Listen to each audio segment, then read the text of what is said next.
this is an iHeart podcast. Guaranteed human. The universe is full of mysteries. Black holes, quantum physics, galaxies. On TikTok, millions of people are learning more about the universe around them every day. Scientists break down complex theories, demonstrate experiments, and connect dots between the cosmos and our daily lives. One scroll might reveal the concepts on the fabric of space-time, the next an optical illusion. It's discovery on a massive scale, where millions learn something new every day. All cat parents understand the feeling of being totally ignored by your cat and often thinking, does my cat even love me? There's only one solution to solve that: Sheba. Feed your cat Sheba and go from feeling ignored to truly adored in 12 days guaranteed or your money back. Sheba has a menu of products, appetizers, entrees, treats, and even a kittens menu. So Sheba has a product for even the pickiest eater, like Sheba Puree made with bone broth, a smooth and creamy texture that cats love, or Sheba Grilled, protein-rich formula made with real chicken and seafood. To learn more, check out Sheba.com. Hey folks, owning a home means one thing. Something's gonna break. AC, plumbing, fridge, and it's never convenient or cheap. That's where American Home Shield comes in. An AHS Home warranty can help protect your wallet from pricey breakdowns on even your oldest appliances and systems. And if they can't repair the covered item, they'll replace it. So check out American Home Shield and get 20% off any plan at ahs.com/SYSK and see promo details. See ahs.com/contracts for coverage details, including service fees, limitations, and exclusions. American Home Shield. Don't worry, be warranty. Howdy, everybody. I'm just staring at this subpoena on my desk that I'm going to ignore because I don't care about the rule of law. This is Chuck. It's Saturday, and from October 2019, we are replaying this episode about subpoenas. It's called What's the Deal with Subpoenas? Or as Jerry Seinfeld might say, what's the deal with subpoenas? That's my best Jerry Seinfeld. I hope you enjoyed it. Welcome to Stuff You Should Know, a production of iHeartRadio.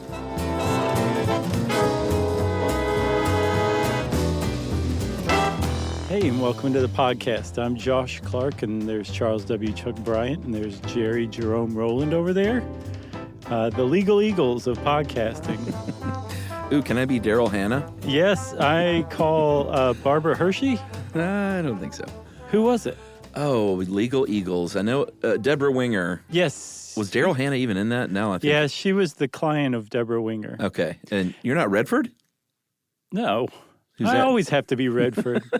Everybody's always like, that guy's a regular Robert Redford. He'll play him in this scenario. Right. That's the street chatter. Yeah. Can I still be Barbara Hershey even though she wasn't in the movie? Sure. I think I'm thinking of Beaches. Oh, well, that means I get to be Bette Midler. Right. I wonder how many Pod Save America listeners we just lost who had just casually decided to give us a chance. I want to learn about subpoenas. All right. Before we get going, though, can we quickly thank the cities of Orlando and Greater Orlando in Florida and New Orleans and Greater Louisiana? Yes. For 2 fun live shows? Yeah, those were a lot of fun. Let's see. We did Orlando on October 9th, I think, and then the 10th for New Orleans. Regardless, it was night back-to-back, 2 fun-filled nights, and they were just both amazing shows. Yeah, and when this comes out, I think New York will have been over, so thank you, New York. Oh, yeah. Yep. We presume it's going to have been a great time, that 3-night run at the Bell House. They're always great there. Fun yeah, crowd. And that's it, too. That's it for us for the year, Chuck.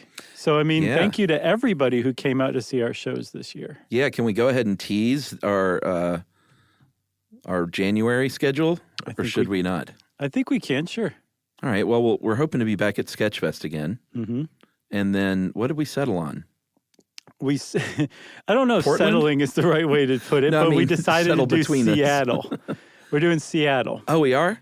Yeah, and normally for a January swing, we do Portland, Seattle, Sketchfest. Right. Well, we've got the iHeartRadio Awards in there in Los Angeles, and we just, kind of have to go to that.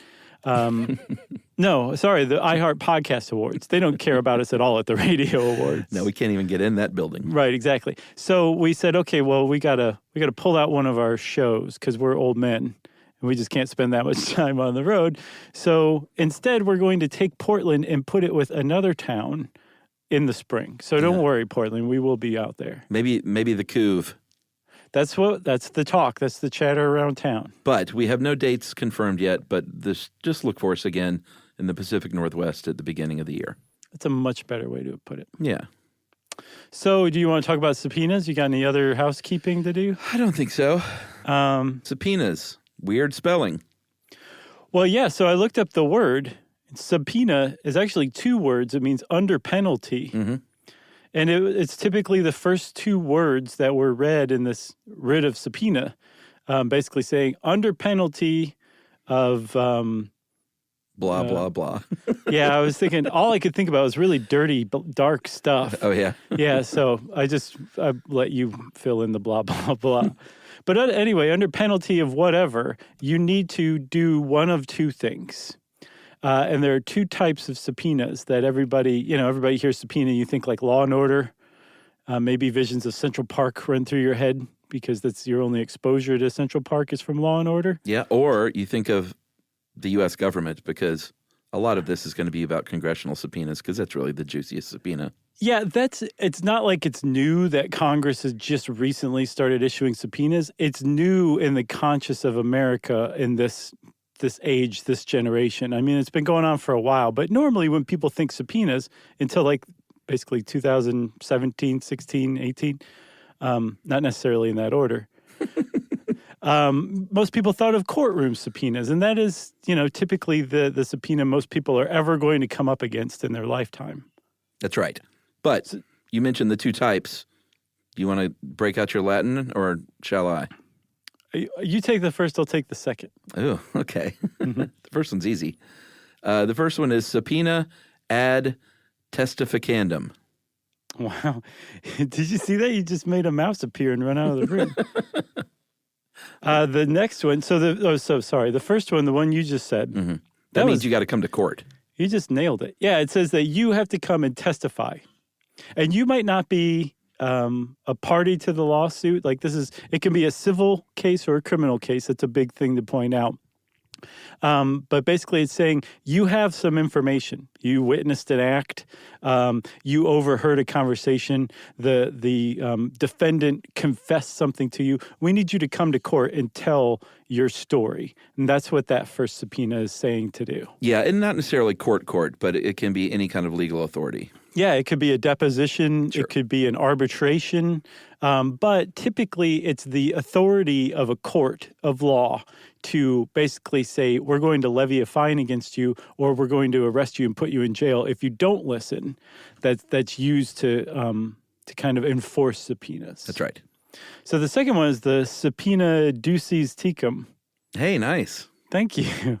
And that is basically saying, hey, you have a document, you have a hair sample, you have some sort of bodily fluids we want to get our hands on, you have a secret tapes? Yeah. Or a computer hard drive. Yeah. Something like that we want you to produce because we want to use it as evidence. And there's a really important point to put here. Like a court is saying, a court or an official of the court or of the government is saying, we want you to do this because we have this lawsuit going on and you have something we need. But it's not necessarily the judge saying it. The judge is signing off on it. It's really a lawyer for one side or the other saying, hey, I heard that this person has this secret tape and I need to get my hands on it. Judge, can you order this person to bring it to me so that I can enter it into evidence? And then the judge says, speak to my clerk. Mm-hmm. And then usually the clerk of the judge who's handling that case. Mm-hmm. They say talk to the hand? Yeah, and they'll generally issue it on like official court letterhead and official documentation. It's not like the judge is washing their hands of it necessarily. No, I'm sure like if they do something egregiously wrong, the judge is going to hear about it and punish them. That's right. And then it's served usually in person, kind of, handed to you like on the TV shows and in the movies. Yeah, either by a sheriff's deputy or a process server. Yeah, but not always. It depends on if it's congressional or if it's, civil, regular Joe Schmo stuff. Yeah, well, yeah, for sure. But I think even if it is regular civil Joe Schmo stuff, you can still go hire the sheriff's department to serve papers. to serve a subpoena? Oh, for sure. I think the congressional ones are not served by a sheriff. Oh, I see. Who do they use?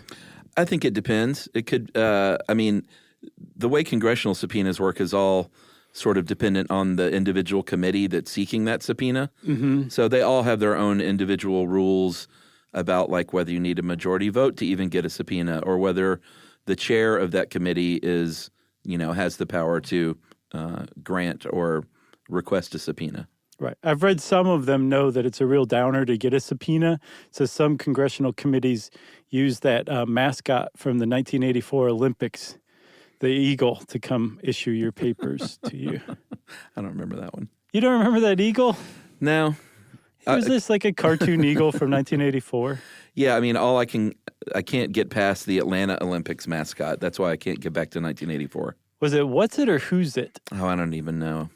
It was one of those two. What was that thing? I don't know. It was a last minute thing. What was the name? It was What's It or Who's It? Was it? Yes. Yes. Oh, man, it was bad. I was out of town. I fled. You didn't miss anything? But I do remember watching the opening, whatever they're called, the opening ceremonies. Opening ceremonies. Right. And seeing the stainless steel pickup trucks driving around and just thinking, oh, boy. Yeah, and for those of you who are like, they've talked about this before. We have. Yeah, we have. And we're still that upset about it. We'll talk about it again in 5 more years. We haven't forgotten. Yeah, stainless steel pickup trucks. They haunt me. I have dreams about those trucks. Yeah, they're just circling you, playing Striper at the loudest possible volume. Oh, man. Okay, so we've got different kinds of subpoenas, but both of them apply to either courts of law or Congress. So there's one big question that most people who get a subpoena ask themselves the moment they're served the paper, and that is, can I ignore this thing? Do I have to do this? Right. What happens to me if I just pretend like I never got this? And that's really tough to do. I was reading about process servers, and the people who are issuing the subpoena, or the lawyer who's asking for the subpoena, say they want some sort of proof that says you got that paper. So they have to. There's like certain rules and regulations to serving somebody with a subpoena. So it's really difficult to pretend like you're not. Like you didn't get it. And a lot of people actually go to a tremendous amount of trouble to avoid being served a subpoena. Sure. They will like move around. They will pretend they're not home. They won't let anyone else answer the door because in some states you can leave it with a competent 13-year-old or 18-year-old. They'll stick their hands in their ears and go la, la, la, la, la, la. Right, exactly. They'll do a lot of stuff to keep from being served. But that's actually, it will just delay being served. Yeah. In the long run, you will still... There's other remedies they can use. They can mail it to your house, certified mail. And if the mail person says this was dropped off, it made it to their house, that's enough. Or if you can say, I took the numbers off my mailbox, what are you going to do now, chump? They can actually post an ad in the local legal organ, the newspaper, and then that will be considered serving you. So either way, you're going to end up being considered to have received the subpoena eventually. And if you do, you probably shouldn't ignore it. Yeah, I mean, it says here in this article, which most of this is from the How Stuff Works article about subpoenas, but it says, it's a lot easier if you just go right, or produce the documents. But as we'll cover here in a lot of this congressional oversight stuff, that is not the route that people take generally in government. Yeah, and I thought it was a kind of an oversight to not say but also if somebody serves you with a subpoena, go, you don't necessarily have to hire a lawyer, but at least consult with one, get some legal advice. Say, this is what I got, what should I do with this? Is this, there's a lot of questions that you should have answered before you just act on a subpoena.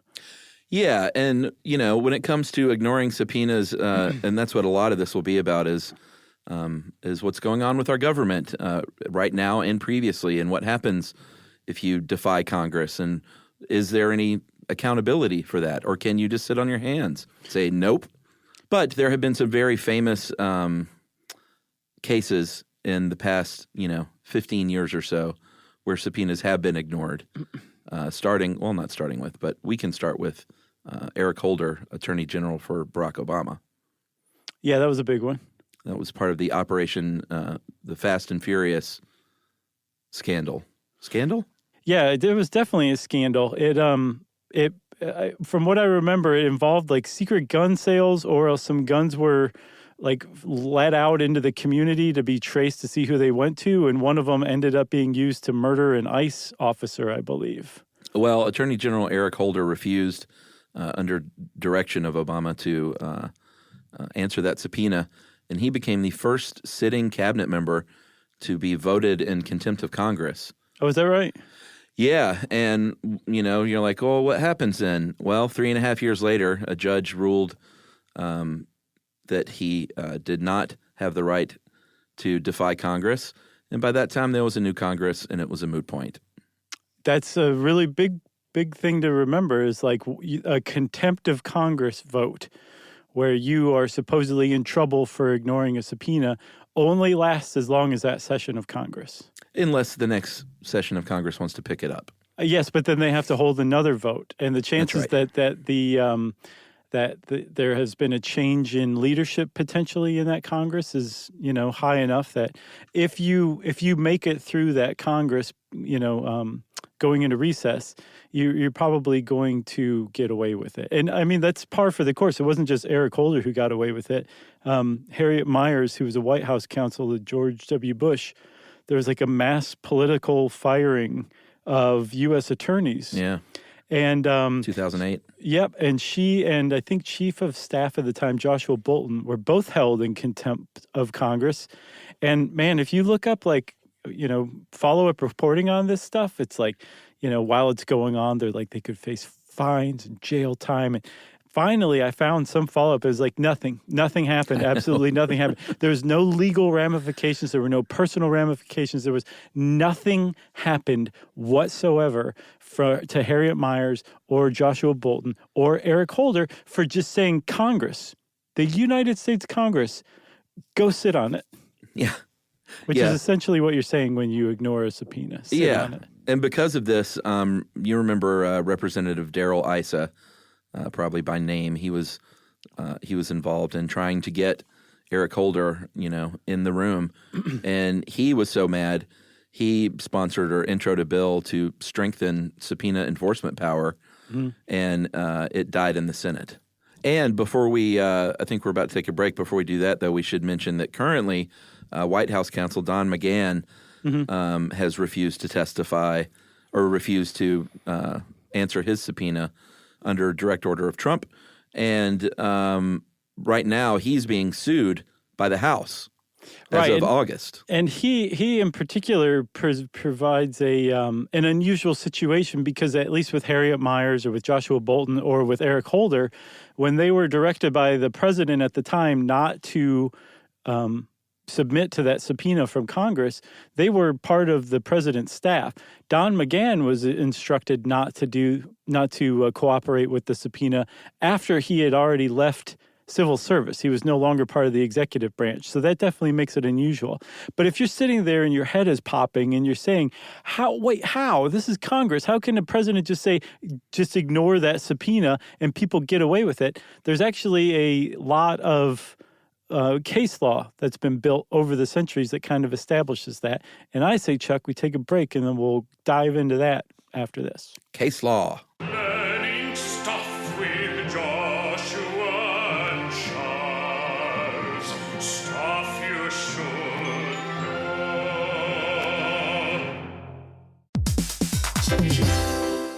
Hey, everybody, here's a fact for you. In the United States, there is a break-in every 26 seconds, and that means that somewhere right now, an intruder is getting closer. And the problem with most security systems is that they only alert you after the break-in has started, and that's too late. Well, that's what makes SimpliSafe different. They use alerts. SimpliSafe's U.S.-based live agents, they identify threats on your property and help deter them before they actually break in. So the intruder never gets into your house. The crime is stopped before it even starts. That's right. And another great thing about SimpliSafe is they have no long-term contracts. They give you peace of mind and great value with their monitoring deterrence plans, because they just start at about $1 a day. Yeah, Simply Safe sent us a setup years back, and I still use mine every day. Yeah, and apparently setup, you can do it by yourself in under 30 minutes, so it's a really good value and it doesn't take long. So if you want to experience the Simply Safe peace of mind, you can take advantage of the Simply Safe discount offered to Stuff You Should Know listeners. Right now, you can get 50% off your new system by visiting simplysafe.com/stuff. That's half off at simplysafe.com/stuff. There's no safe like Simply Safe.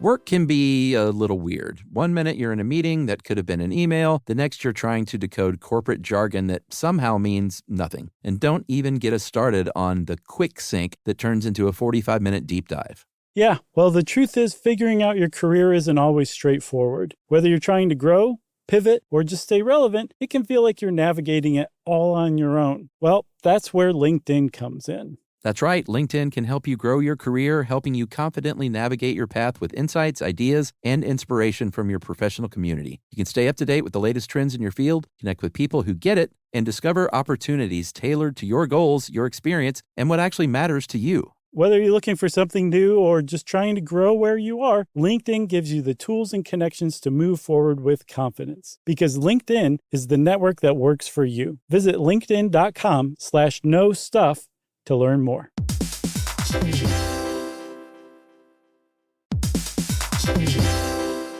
Hey everybody, we're here to talk to you about Wayfair, who believes that spaces should be functional, they should be comfortable, they should be well designed, and they can be well designed by you with their help. Your updated space should feel more comfortable, inviting, and practical for everyday use. And we're talking about outdoor seating. We're talking about grills. We're talking about major appliances. If you need storage solutions, Wayfair can help you out. Patio lighting, rugs, decor. It is your one-stop shop for home. Yeah, I mean, it's getting nice out, so it's time to think about living outdoors for the next few months. And Wayfair knows that outdoor furniture, it's heavy, it's intimidating to assemble. So Wayfair has stepped in and said, we're going to handle the hard part so you don't have to. That's right. You can shop Wayfair Verified, your shortcut to the good stuff. And that means their team of product specialists are going to vet everything by hand using a 10-point inspection, testing things like, quality materials, functionality, and features, and even how long it takes to build that piece of furniture. And the overall experience save time, reduce hassle, and improved convenience. Patio season is here, and these deals won't last. So head to wayfair.com right now to get your outdoor space ready for way less. That's WAYFAIR.com. Wayfair, every style, every home.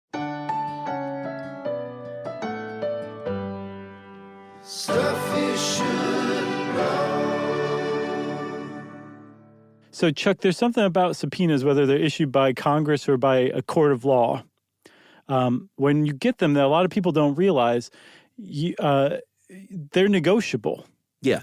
That's one really big reason to hire a lawyer is because it may be overly broad. It may be kind of a fishing expedition.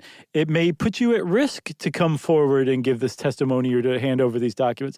And if you hire a lawyer and say, hey, these are the things I'm worried about, they can go and argue to the judge like, hey, how about we just limit this subpoena to these documents rather than everything on my client's hard drive? Or it's really a big hardship for my client to make it here, and the $15 a day that the court's paying him for coming to testify isn't actually going to cover it. So, can we negotiate a higher fee or something like that? There's a lot of stuff that can be done. But this is a tactic that's also used with congressional subpoenas too, where say like the executive branch will go, I think that this is a little overly broad, but maybe we could give you this document. Will that satisfy you? And then they go, nope. Sometimes they say yes, though, and part of that negotiation comes out of this subpoena process. It's a response to it. But none of it would have any effect whatsoever if Congress didn't have any redress for enforcing its subpoenas if somebody ignores it. Yeah, I mean, technically there are fines and jail time sort of looming. But the more I read about this stuff, especially when it comes to congressional oversight, the more it became clear that none of that stuff really happens. It's all just dangled out there as a means to negotiate something with each other over a pretty long period of time, usually. For sure. Yeah, the Eric Holder thing it was like 4 years before he finally handed over the file.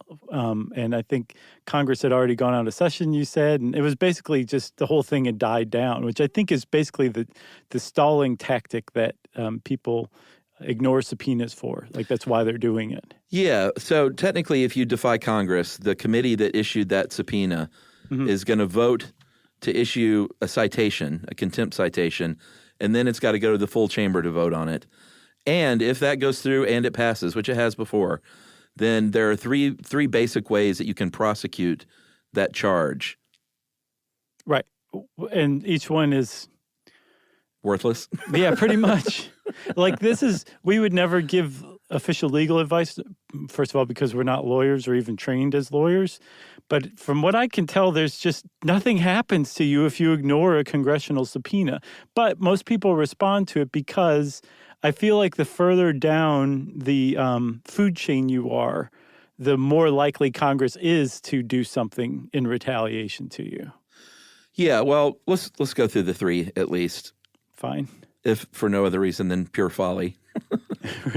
So if they vote and that contempt citation goes through, it is then under the control of the executive branch. And you think, oh, great, the president, or oh, great, the president. It's really neither. It's the Justice Department, which is part of the executive branch.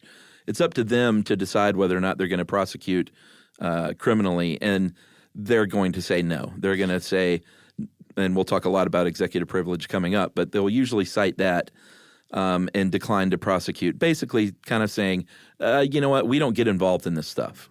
Right. So that is specifically when it comes to subpoenaing something from the White House. Correct. Or the executive branch. Now, if Congress is being ignored by, say, like the owner of the Houston Astros, they can go to the DOJ and say, hey, the Houston Astros baseball team owner is ignoring a subpoena. We want you to go after the guy.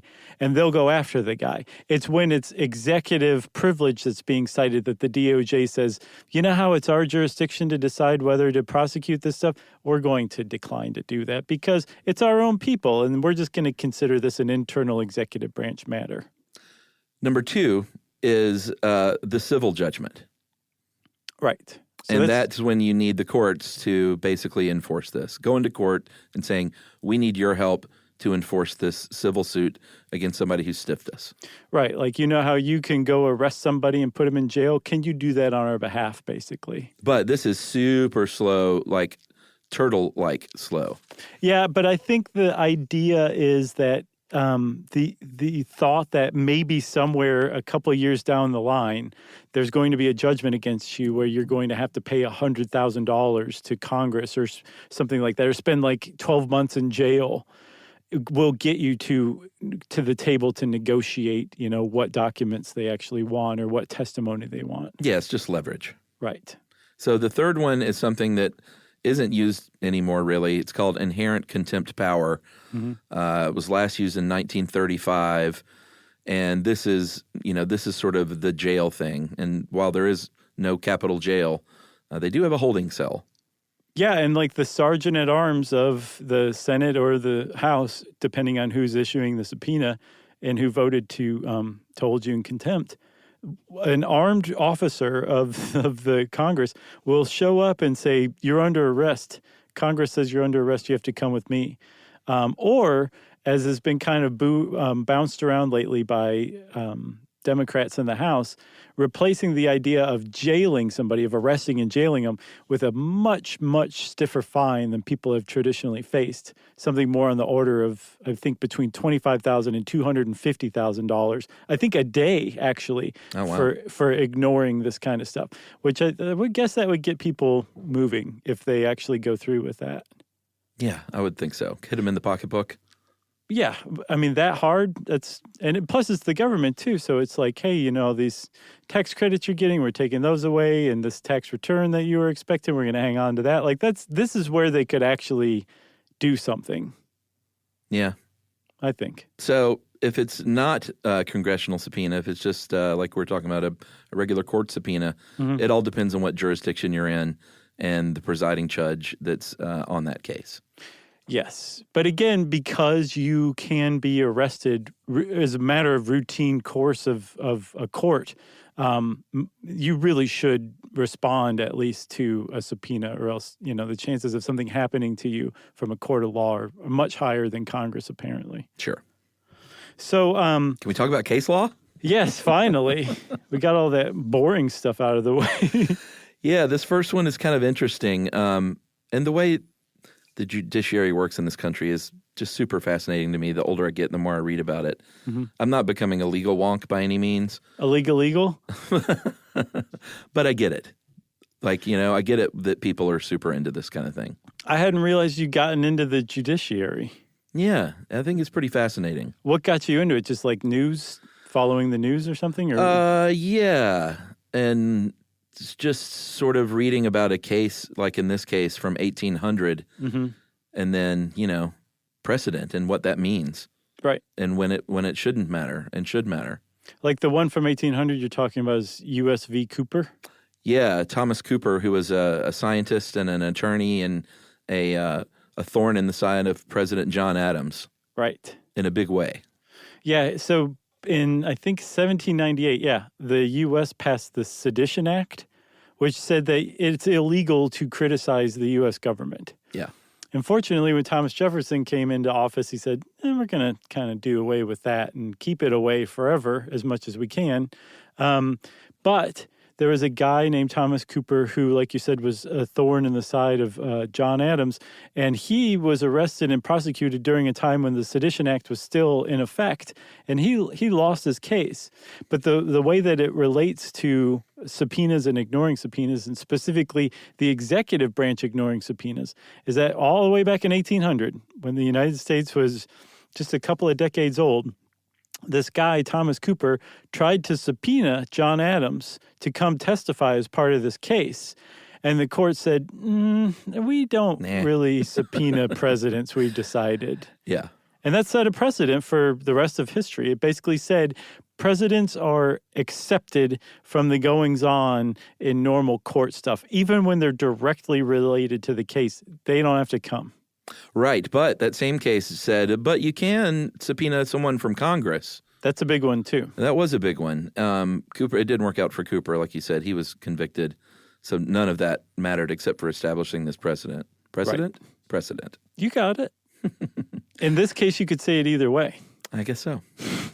So that moves us on to 7 years later, U.S. v. Burr. This is John Marshall, Chief Justice John Marshall, headed this one up. Mm. And basically this had to deal with President Thomas Jefferson saying, hey, they want you to come to provide these documents. It was a Deuces Tecum. Right.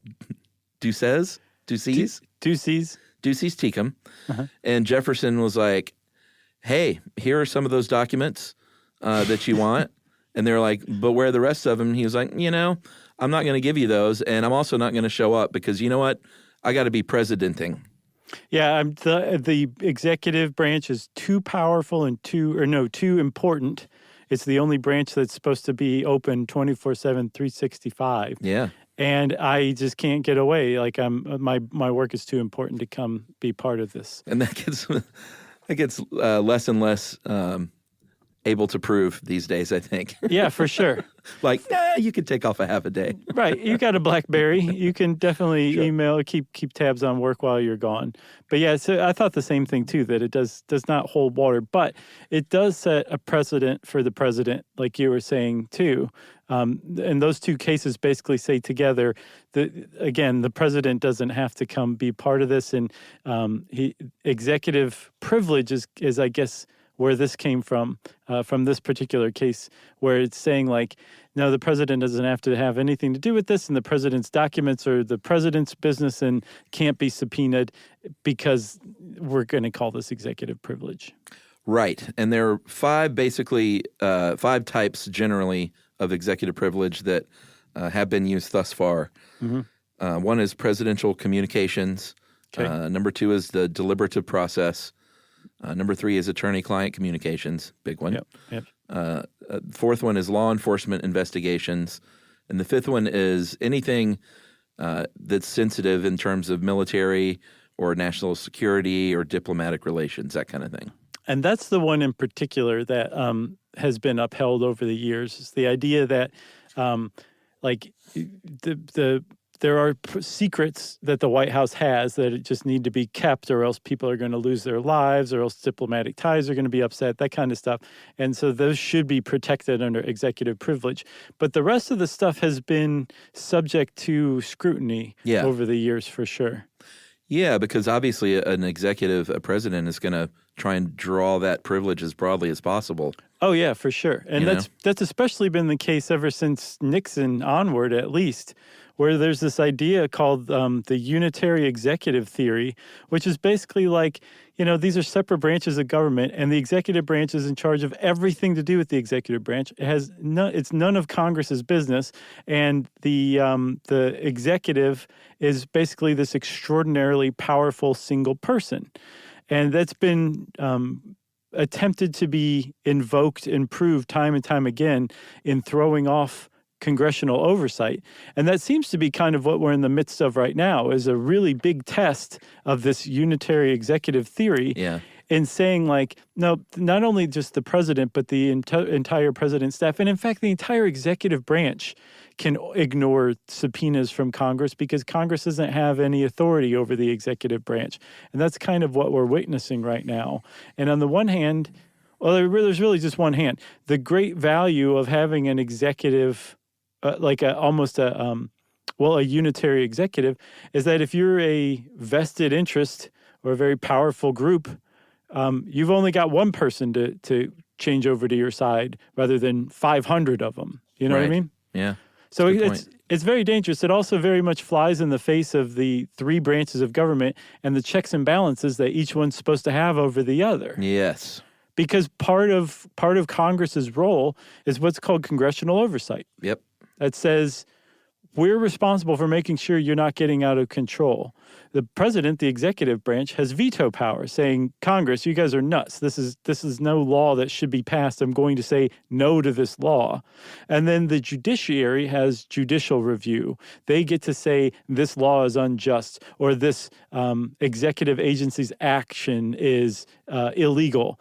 And by doing this, these three branches keep one another from getting too strong. And the unitary executive theory flies in the face of that and says, nope, the executive branch is more powerful than all of them. The other two don't have checks over them, and let's just see what happens from here. That's right. Should we talk about Watergate? Yeah. So we should do a full episode on Watergate. I think I've said that before. I agree. But everyone knows what happened there. President Nixon was involved in some hinky activities. And congressional committees, there was one special prosecutor in particular named Archibald Cox who said, wait a minute, you've got these secret tapes. You've been taping people in the Oval Office. Turn them over. Here's a subpoena. We demand that you turn that over along with some other stuff. And Nixon said, you demand? And we want you to come here and testify as well. And, of course, Nixon was like, no, I don't think that stuff's going to happen. Here you go. Here are some of these tapes. Just ignore all the parts where it seems like it was heavily edited and sounds real funny because someone who was just in the room is no longer in the room, and there are non sequiturs all over the place. It's like that videotape of the guy who got the high score in Donkey Kong. Right? Yeah. You know what I mean? But executive privilege was what he claimed he was protected by. So this went to the Supreme Court in 1974 with United States v. Nixon. Mm-hmm. And Chief Justice Berger's opinion cited everything from Justice Marbury v. Madison to the one we just talked about, United States v. Burr. Mm-hmm. And basically, they're walking a fine line there with the judiciary because they're saying, listen, the president needs to be confidential and protected when executing these duties, these constitutional duties, on the one hand. But on the other hand, due process of law is an important thing, and that's what we're in charge of. So they kind of ended up wanting to protect each of the branch's needs, it seems like. Yeah, and I think they did a very good job. And the fact that it was unanimous, I think Rehnquist was involved with some of the people involved. So he recused himself from voting, but it was unanimous 8-0 vote saying, nope, you got to hand the tapes over because we don't think that you're just trying to protect like intelligence secrets or military secrets or diplomatic secrets. We think you're just basically using the cover of executive privilege to cover your own behind. Exactly. And that does not supersede due process in a court of law, which is going on over here with, the trials of these guys who broke into the Watergate. So you got to hand over the tapes. And in doing so, like you said, he cited another case, Marbury v. Madison. And that's a really, really important case in here, too, which I think we should talk about starting now. Well, I wanted to mention another quick thing before we dive into Marbury. Another case, US v. AT&T. This just basically laid out that the courts are only going to get involved if everyone really tried in good faith to work it out beforehand. So, like, basically said, we're the last stop here. Right. Don't just go run into the Supreme Court or the courts in general to figure this stuff out for you. Right. Although I think the Constitution says that the Supreme Court are the ones who are supposed to be running the show when it comes to, like, a high enough official, a case regarding a high enough official. Oh, yeah. All AT&T the case said was you have to really try to work it out amongst yourself before it even gets to us. Oh, gotcha. Okay. Yeah. I gotcha. I see what you're saying. Yep. So, but good faith, of course, is broadly defined too. So right. So in Marbury versus Madison, that one basically said, hey, there's this one component here. Yes, we've established that the legislative branch, Congress, can issue subpoenas, and that the executive branch can exert executive privilege and say no to some subpoenas under some cases. But we're also going to say in U.S. v. Nixon in 1974 that the court can say, no, your right to secrecy is overshadowed by a right to due process in most cases. But the one that really says at the center of this is the judiciary, and that the judiciary has a right to decide cases where the legislative and executive branches are in dispute, is this Marbury versus Madison case from, I think, 1804. And it was, from what I understand, a masterstroke of legal eagleness by Justice John Marshall. Yeah, so is the long and short of that one that Secretary of State James Madison, he was trying to withhold the commission of William Marbury. Was that the case? Yeah, because the outgoing Adams had packed the courts with friendly judges, and right. The commissions had not all been mailed out, and Madison was withholding some. And they basically said, listen, man, you can't do this. Like, it is your job. You shall commission all the officers of the United States. Mm-hmm. It's like right there in black and white, and you lose. Right. So that was one part of it. But what Marshall figured out, and what made this a masterstroke of legal eagleness, is that there was something called a writ of mandamus, which basically says you have to do this, which had been granted to the Supreme Court in an act in 1789. Marshall said, so yes, Madison has to give this over, like this is just part of his duties, and he's following a law that Congress made, so he's subject to that law as a minister of the government. But at the same time, the writ of mandamus power that the Supreme Court has been given is unconstitutional. We're not in a position to issue a writ of mandamus because under the Constitution, we're not given that right. And so in doing that, he established the Supreme Court as the interpreter of what law is constitutional and what isn't. Right. And he did that by saying this law that gives us this amazing power is unconstitutional. So he did it by taking power away from the Supreme Court. But in doing so, he gave the Supreme Court a tremendous advantage over the centuries in interpreting what law is constitutional and what isn't, and placing itself as the arbiter of disputes between the legislative branch and the executive branch. Yeah, which is, that's a lot of what the Supreme Court decides is constitutionality. And it all comes from that 1804 case. Landmark. Legal. Should we take another break? Sure, man. All right, we'll take another break and talk a little bit more about Nixon and what some other presidents have done when slapped with a subpoena right after this. Learning stuff with Joshua and Charles. Stuff you should know.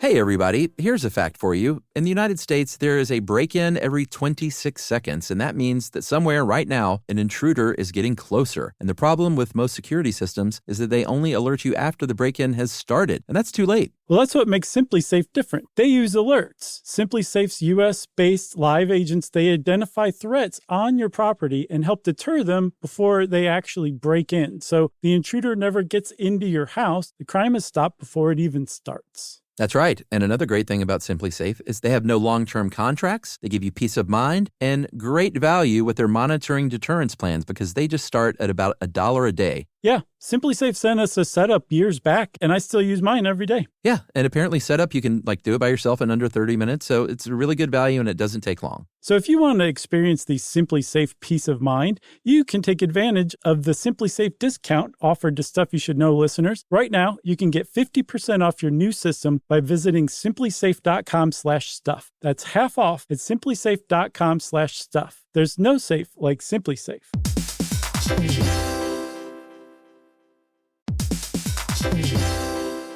Work can be a little weird. One minute you're in a meeting that could have been an email. The next you're trying to decode corporate jargon that somehow means nothing. And don't even get us started on the quick sync that turns into a 45-minute deep dive. Yeah, well, the truth is figuring out your career isn't always straightforward. Whether you're trying to grow, pivot, or just stay relevant, it can feel like you're navigating it all on your own. Well, that's where LinkedIn comes in. That's right. LinkedIn can help you grow your career, helping you confidently navigate your path with insights, ideas, and inspiration from your professional community. You can stay up to date with the latest trends in your field, connect with people who get it, and discover opportunities tailored to your goals, your experience, and what actually matters to you. Whether you're looking for something new or just trying to grow where you are, LinkedIn gives you the tools and connections to move forward with confidence. Because LinkedIn is the network that works for you. Visit linkedin.com/knowstuff to learn more. Introducing the all-new Mazda CX-5, featuring more connection. Hey Google, where's the nearest Pilates class? Safety that has your back. More discovery on the scenic routes. More passion in the details. And more control in changing weather. The all-new Mazda CX-5. More to move every side of you. See it in 5 films at MazdaUSA.com/5sides. Google is a trademark of Google LLC. Sequences shortened and simulated. Stuff you should know. So we all know what happened to Nixon. What? The justice did rule that, hey, dude, you got to comply with this Ducey's tectum here. And you got to turn over these tapes. So Nixon turned over tapes. He did, and it all worked out in the end. Everybody's like, this is what you were protecting. This is fine, man. Stay president for a couple more terms. And he did. And the world was a better place for it. That's right. Flash forward to Bill Clinton.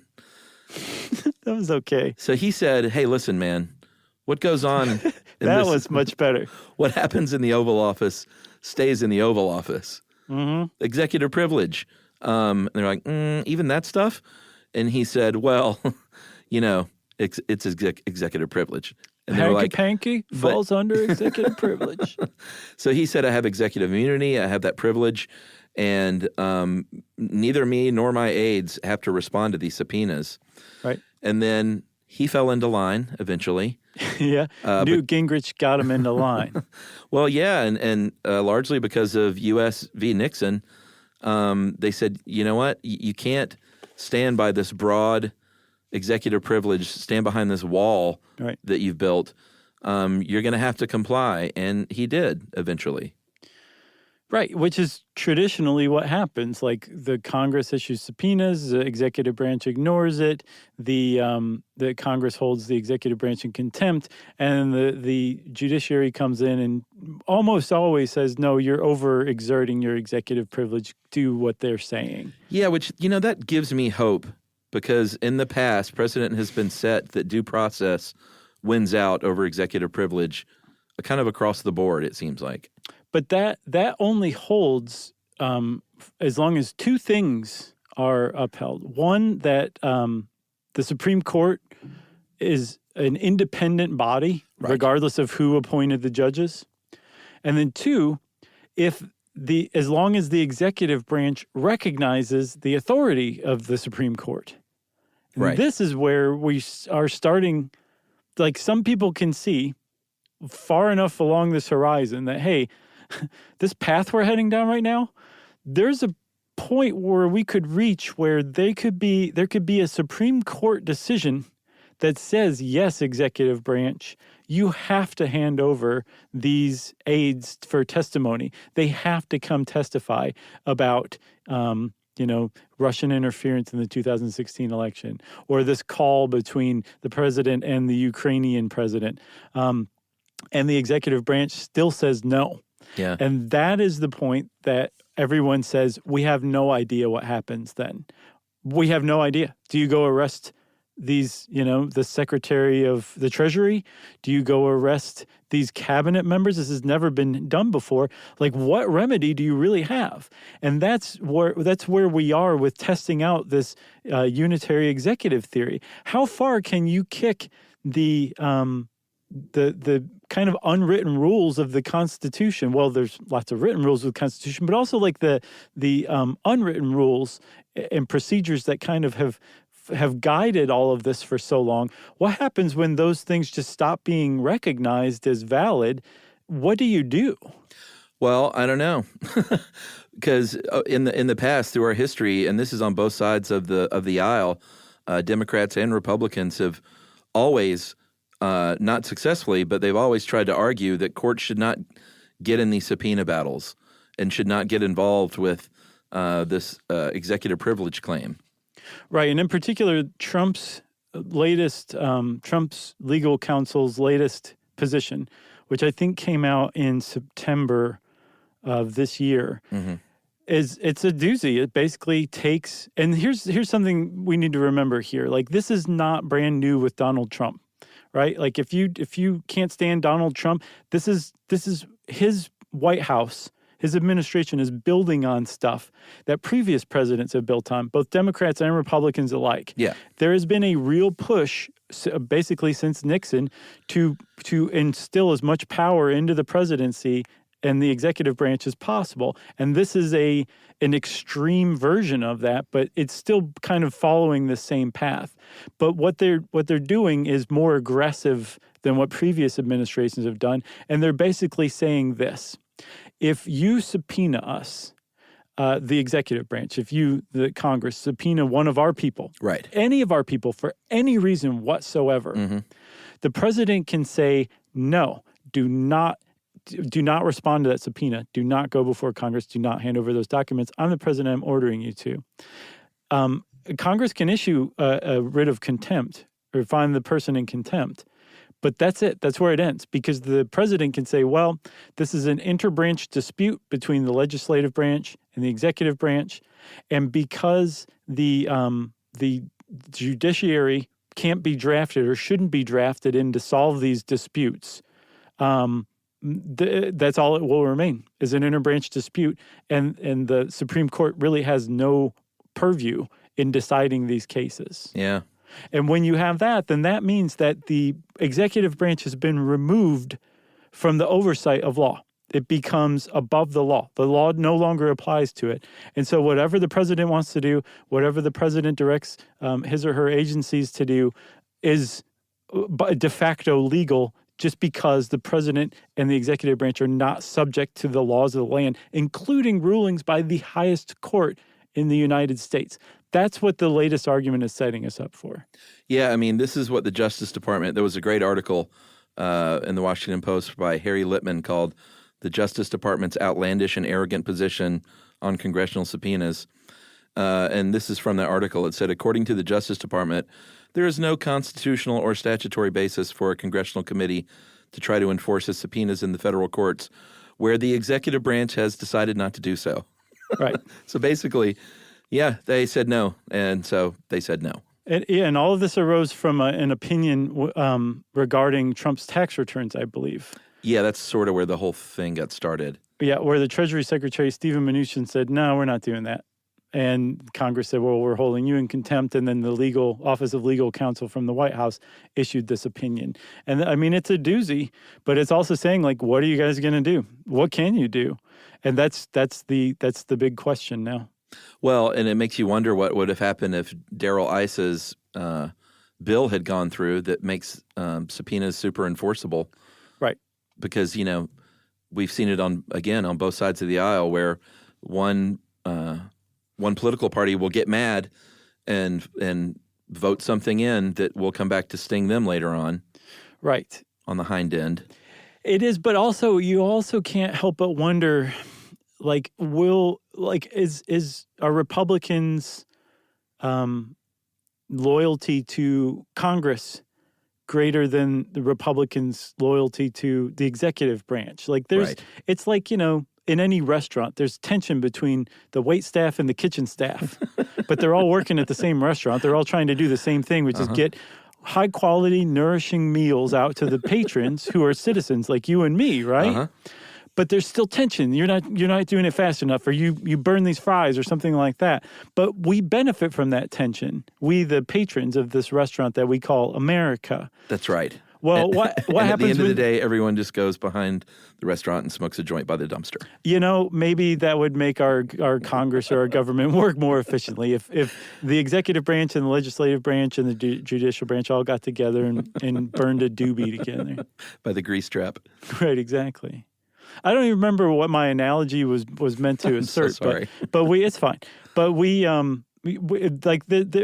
witnessing some historical stuff right now that is not normal at all. I mean, like from Watergate stuff, and that I'm not even relating to impeachment proceedings. I'm just saying, like, this level of ignoring congressional subpoenas may be unprecedented, and if not, then the closest historical precedent we have is the Watergate scandal. Yeah. But I think Congress is one recourse to say, that's fine. That's fine, Mnuchin.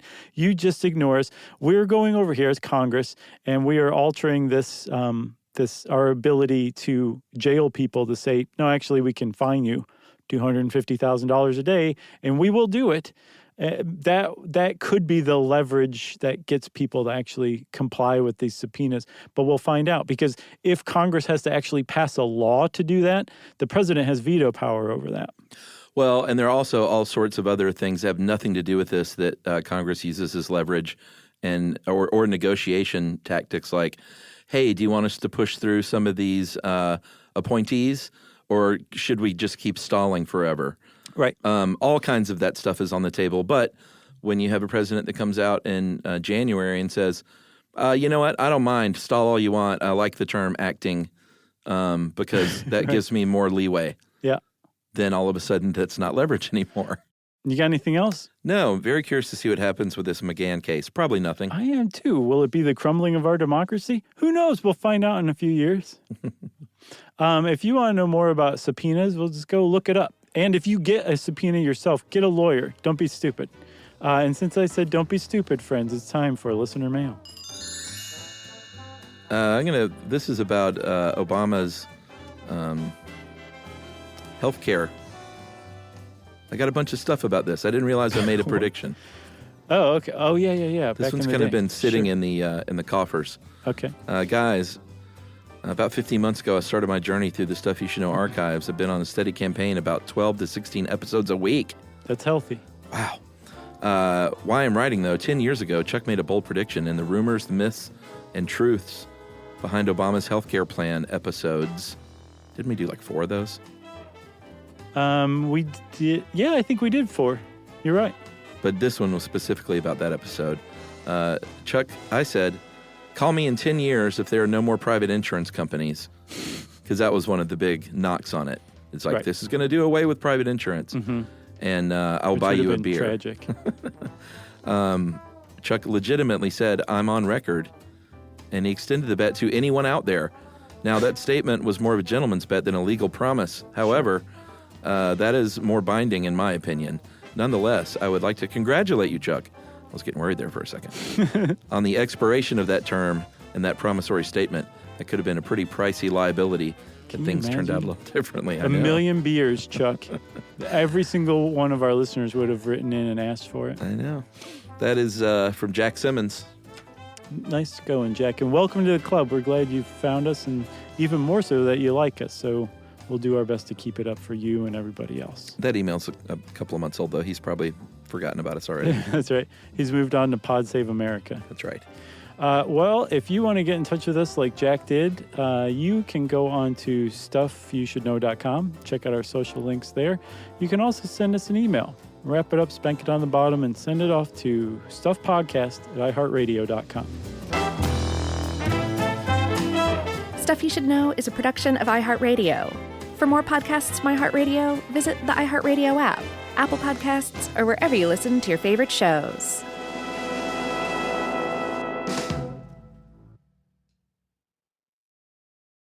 Introducing the all-new Mazda CX-5, featuring more connection, Hey Google, where's the nearest Pilates class? safety that has your back, more discovery on the scenic routes, more passion in the details, and more control in changing weather.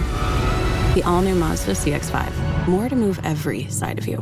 See it in 5 films at MazdaUSA.com/5sides. Google is a trademark of Google LLC, sequences shortened and simulated. When it comes to small business, people want to talk to people, not bots, not voicemail. Your customers or clients want a real human connection. And that's exactly what they get with Ruby. Ruby is the virtual receptionist company that takes care of your callers when you're unavailable, in the middle of something, or just don't want to pick up. They can answer, screen, and transfer calls, as well as take messages, collect payments, book appointments, and more. All while saving you time and making the people you serve feel special. It's available 24/7, 365 days a year, and is 100% based in the U.S. See how it works at ruby.com, or better yet, give them a call at 844-900-RUBY. Geico presents a 30-second podcast between your podcast. Today's story is shared by one of our listeners. It's called Betrayed by Bill. It was in that moment I caught who was staring back at me in betrayal, or more like what? My insurance bill. With trembling hands, I grabbed my phone and switched to Geico, saving about $900 in the process, and never to be betrayed again. Now that was bloody riveting. It feels good when the story ends with savings. It feels good to Geico. This is an iHeart podcast. Guaranteed human.